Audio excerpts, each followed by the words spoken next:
Welcome, I am Caledon, and in this video I share more things I wish I knew before I first played IXION. Let's get started. This tip is a bit on the cheesier side, but one thing you can do is have crew quarters of all tiers without road access. I've built these two quarters here just as an example, and as you can see, I have a road there currently since I just built them, and this was to give the construction crews access to the construction sites. However, if I remove the road here, the crew quarter that is left without a road still functions as if it had a road. Two things to note though. First, if you want to deconstruct a quarter that has no road later on, you will have to build a road to it so that the stockpile vehicles can access it. Second, I have no idea how this strategy works later in the game when fires become a thing, and whether the firefighters will be able to access the quarters without a road to put out a potential fire there. I definitely wanted to mention it though, as space is a premium aboard the Tiqqun. Spending too much time in a system gives you a ship-wide negative DES modifier. However, as soon as you leave the system, that modifier goes away. Hence, if you have enough positive modifiers to counter the negative, it might not be a bad idea to stay in the system regardless. By doing that, you can stock up more resources and build up more infrastructure on the Tiqqun to be better prepared for the next challenges you face. While you are still in the Prologue, if you research and build a probe launcher, you can actually find a hidden point of interest before you leave for Chapter 1.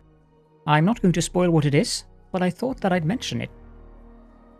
While the game by default begins with a docking bay built up here, don't forget that you can also build the docking bays along the lower wall here.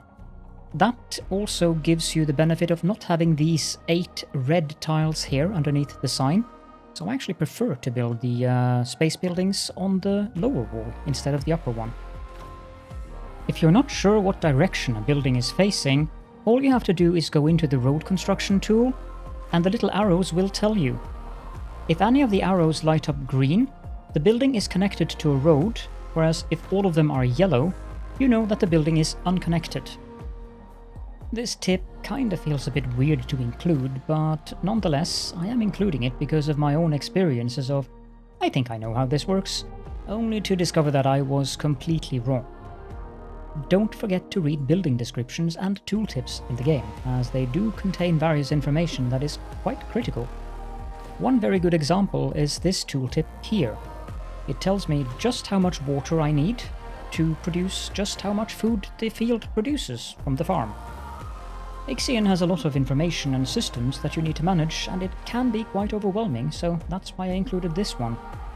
In addition, the upcoming tip is a prime example of why this is important, and that's something that I spent more than 40 hours in the game without noticing. One of the main challenges you face in IXION is the limited resource availability. Alloys serve as both your primary construction material, as well as being critical for hull repairs.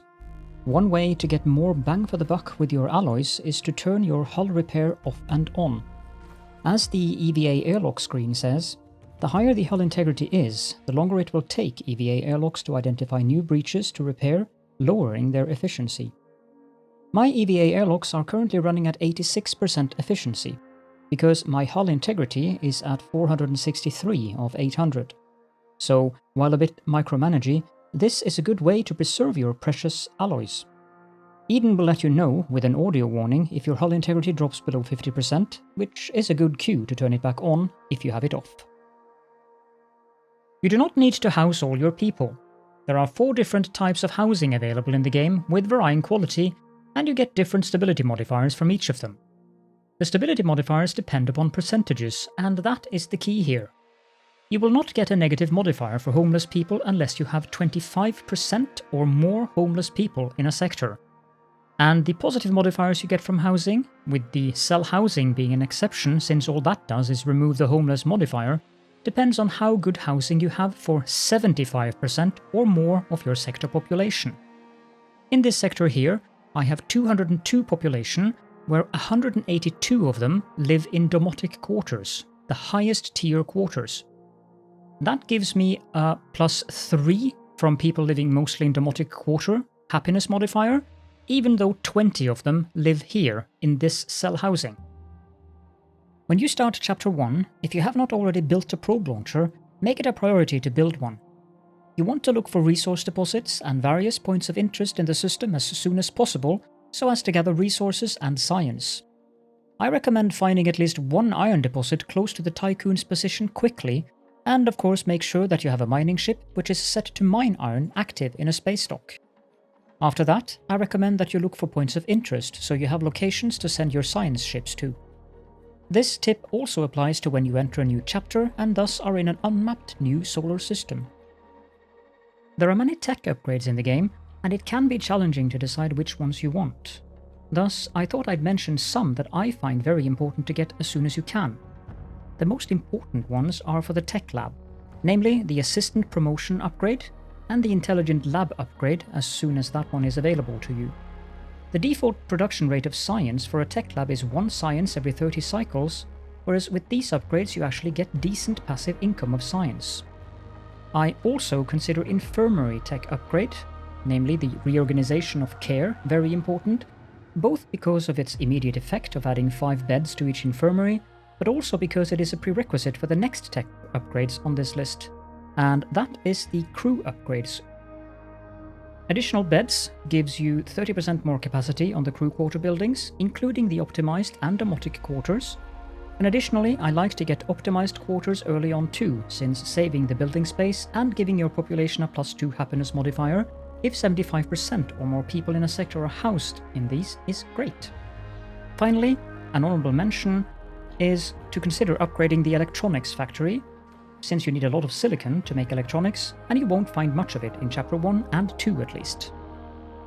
This tip is one of those tips that the game really explains to you, but I felt it is useful to mention anyways. If you want to quickly jump to a sector, you can use the minimap down here and just click on the sector number, and the game takes you to the central location of that sector immediately. If you've ever wondered what the little icons at the end of the lines in your sector stability modifiers represent, the round icon represents the Tycoon, and it means that the penalty or bonus applies to all sectors station-wide, whereas the government building represents that it is a bonus that comes from a DLS center which has been built and is active in the current sector that you are looking at the stability modifiers for. Sometimes the inhabitants of the Tycoon presents you with various dilemmas where you have 2 or more choices. Early on in the game, you will for instance get a dilemma where the inhabitants of a sector will ask you to shut down all industry for 10 cycles, which you can turn down. I currently have such a dilemma active, which is the dangers of space exploration. I have promised that no more than 5 science vessel crew can die while I am in this system. If you choose to honor the citizen requests but fail, you will have immediate consequences. However, if you turn down too many of these citizen requests, you will have long-term consequences, such as saboteurs blowing up buildings on the Tycoon. I recommend fulfilling as many of these requests as possible, especially the easy ones, like the one asking you to turn off production for 10 cycles. One I definitely recommend you stay away from, however, is the one that asks you to open a new sector, as that one comes at a point where opening a new sector is a very bad idea, in my opinion, and can lead to a death spiral on board the Tycoon. The tutorials of the game contain a lot of useful information, while they can be a bit overwhelming. One example of this is this little tidbit of information here.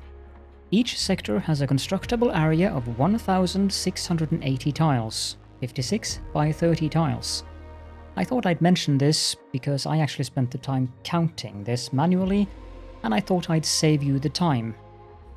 Remember that since the Tycoon gets additional penalties to hull depletion from VOHLE jumps, in addition to more irreparable hull units, it is prudent to ensure that you have enough EVA airlocks and ample alloys in stock before you do a VOHLE jump. That way, you ensure that when you arrive at the destination, you will not end up in a panic situation, or worse, where you are struggling to keep the hull repaired, or even have to face the destruction of the Tycoon. Your ships will gain experience over time as they mine and haul cargo. As you can see here, I have a cargo ship that just leveled up and now is capable of carrying 33 instead of 30 resource units. Stockpiles by default have 5 vehicles that transport goods for you. These vehicles are shared between both intrasector and intersector transportation, and they have to drive both out to where they are either picking up or delivering cargo, and back to the stockpile. If you notice things are progressing slowly on a construction site, for instance, the most common cause is that the vehicles are busy elsewhere, and you may want to look into optimizing your transport network. You can upgrade the number of vehicles through tech upgrades on the stockpile, such as vertical parking, which gives 1 additional vehicle, and collapsible frames that gives 2 additional vehicles. Note that collapsible frames is an upgrade you unlock through a science event, so you need to have done a certain science event to have this upgrade available to research. If you find that you are struggling with working conditions in one of your sectors, don't forget that you can power off buildings to take the workers out of that building and back into the pool of free workers. You should also monitor your resource situation and consider turning off buildings that are not needed.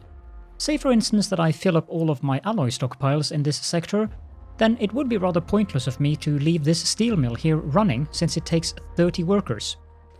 Also, while I'm on the subject, if you think you're missing workers from your worker pool, remember that any workers that are in an infirmary are taken out of the worker pool while they are being treated. I wanted to mention that you can actually have dialogue continuing to play while the game is paused. All you have to do is go into the settings and then enable this option here, continue playing dialogue when game paused. I hope these tips were of use to you, and that if they were, that you will consider leaving a like on the video and maybe even subscribe to the channel. Keep an eye out for more tips videos on my channel. I also offer videos with breakdowns of the research ship event choices at each planet, as these are predetermined and not randomized, as well as a Let's Play series for the game. Thank you so much for joining me, and I wish you success in your endeavor to save humanity.